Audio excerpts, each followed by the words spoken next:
आनंद मोहन की रिहाई को लेकर बिहार सरकार अब सवालों के घेरे में है। 1994 में जी कृष्णैया के ड्राइवर रहे दीपक ने हमारी सहयोगी तनुश्री पांडे से फोन पर बात की है, सुनिए।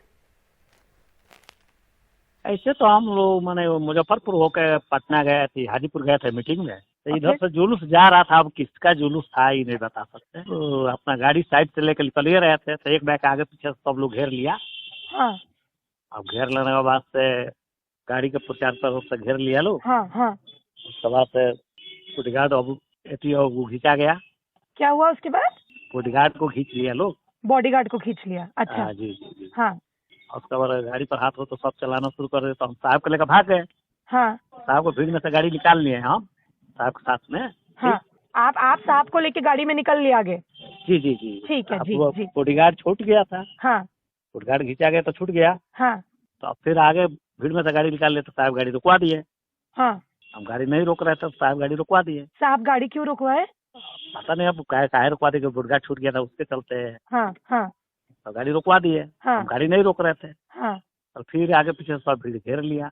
ओहो। और फिर क्या हुआ? फिर क्या हुआ, बस साहब को उधर हमको गाड़ियों में गर्दन सब दाब दिया था।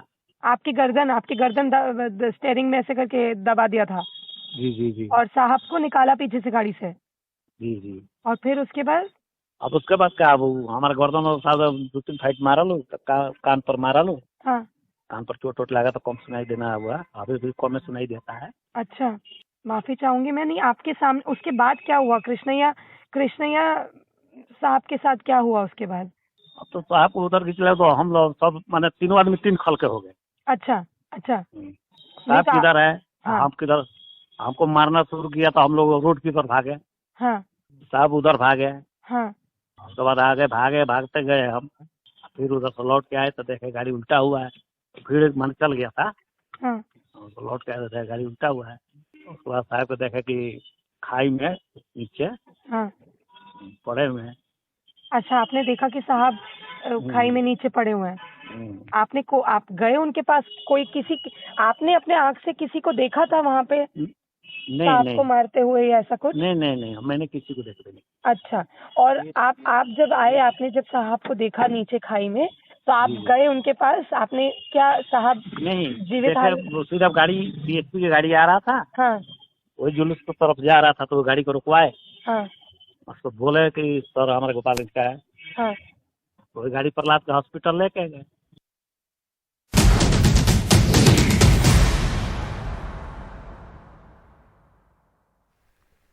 कांग्रेस महासचिव प्रियंका गांधी कर्नाटक में चुनाव प्रचार में जुटी हुई हैं और कल उनका एक अलग अंदाज दिखा। मैसूर के एक मशहूर होटल में उन्होंने डोसा बनाया है। इस दौरान उनके साथ डीके शिव कुमार, रणदीप सिंह सुरजेवाला मौजूद रहे। साथ ही उन्होंने चित्रदुर्गा शहर में रोड शो किया। इस दौरान उन्होंने कर्नाटक की बीजेपी सरकार को 40% कमीशन वाली सरकार बताया। और एक दो मैडम, और एक दो अलग आप खाओगे? अब मुझे बताओ कि ये जो भाजपा की सरकार है, इसने आपके लिए काम किया है कि आपको लूटा है?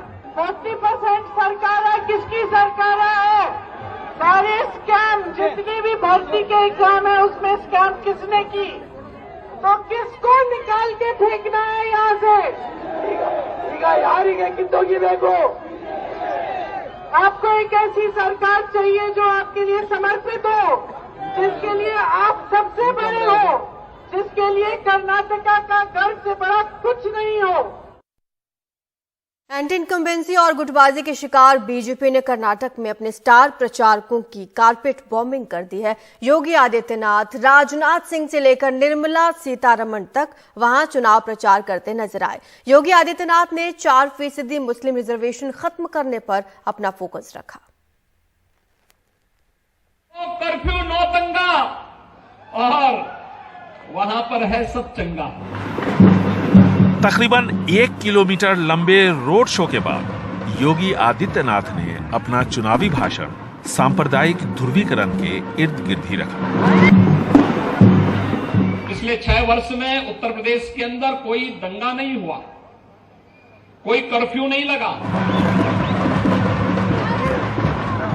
प्रधानमंत्री नरेंद्र मोदी की तारीफ की और मुसलमानों को दिए जाने वाले 4% आरक्षण को खत्म करने के भोमई सरकार के फैसले को सही ठहराया। धर्म के आधार पर 1947 में भारत का विभाजन हो चुका है। भारत धर्म के आधार पर आरक्षण की वकालत नहीं कर सकता है।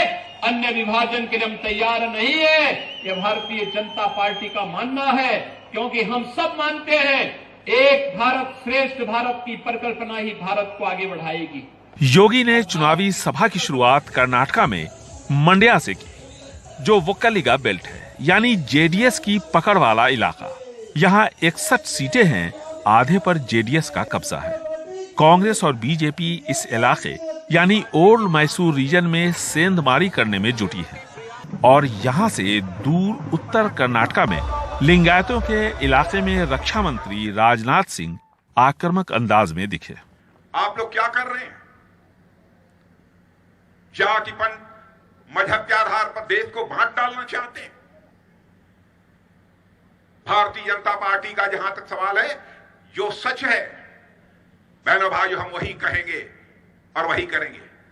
वहीं केंद्रीय मंत्री निर्मला सीतारमण भी हैदराबाद, कर्नाटका के कलबुर्गी में जनसंपर्क अभियान चलाती दिखी। इन सब के बाद प्रधानमंत्री नरेंद्र मोदी ताबड़तोड़ रैलियों का सिलसिला कर्नाटका में शुरू करेंगे। पूरे देश में सबका साथ, सबका विकास के लिए काम करने वाले सरकार भारतीय जनता पार्टी की सरकार है। और कर्नाटका में भी इसीलिए जब हम सरकार इधर की बात करते हैं, इधर भी वो सबका साथ और सबका विकास के कार्यक्रम होते हैं। इन सब रैलियों के बीच लिंगायतों को मनाने की चुनौती बीजेपी के सामने है। येदियुरप्पा इस कोशिश में लगे हुए हैं। जगदीश शेट्टार और लक्ष्मण सावदी को टिकट न मिलने से बीजेपी से उनकी नाराजगी स्वाभाविक है। कर्नाटका में चुनाव प्रचार अपने चरम पर। सत्तारूढ़ बीजेपी जहां सत्ता में वापसी की कोशिश कर रही है, वहीं कांग्रेस सत्ता हासिल करने की कोशिश करती नजर आ रही है। और इन दोनों के ही बीच जेडीएस हमेशा की तरह किंग या फिर किंग मेकर बनने की कोशिश कर रही है, ताकि बगैर जेडीएस के समर्थन के कांग्रेस या बीजेपी यहां सरकार न बना। मंड्या से कैमरामैन गोविंद मूर्ति के साथ निहाल खिदवई, एनडीटीवी इंडिया। राहुल गांधी के मोदी सरनेम वाले केस में गुजरात हाईकोर्ट की जज जस्टिस गीता गोपी ने सुनवाई से खुद को अलग कर लिया है। आपराधिक मानहानि के केस में राहुल गांधी ने गुजरात हाईकोर्ट में अपील की है। सूरत कोर्ट ने उन्हें इस मामले में 2 साल की सजा सुनाई थी और बाद में सजा पर रोक लगाने की याचिका को भी खारिज कर दिया गया था।